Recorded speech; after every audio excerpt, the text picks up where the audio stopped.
Македонската фудбалска репрезентација продолжува со подготовките за двата пријателски надпревари против Босна и Херцеговина на 29 мај во Сараево и против Турција во Истанбул на 1 јуни. Двете репрезентации се учесници на светското првенство. Репрезентативецот на Македонија Јани Атанасов вели дека за нив нема пријателски надпревари, секогаш кога во носот дресот на Македонија одат на победа. Крај на сезона сите завршуваме со нашите лиги кај што играме во клубовите, али се разбира дека кога доаѓаме за репрезентација на Македонија дека не постои пријателски надпревар.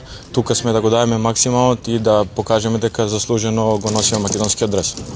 Доста нови имиња, али ја верувам дека селекторот што му одлучил за тие имиња за репрезентација, мислам дека момците имаат квалитет и се тука да помогнат на екипата како што и ние пред 3-4 години дојдовме као нови играчи, дававме се од себе и се надевам дека сите заедно ќе догураме до голем успех. Сите знаеме дека Босна и Херцеговина направи голем успех во фудбалот и дека момците одиграа стварно едни добри квалификацијски надпревари кои заслужено ја поминаа Италија и можам да кажем дека ние идеме во Босна да се надиграваме со нив и сигурно дека они се многу добра квалитетна екипа, али ние сме тука да го дадеме максимумот и као што реков дека нема пријателски надпревари за нас, се спремаме и се подготвуваме за победа. Се разбира дека има некој позитивен притисок кај нас као репрезентација, али ние сме срекни и посакуваме да се надпреваруваме со добри репрезентации како Босна.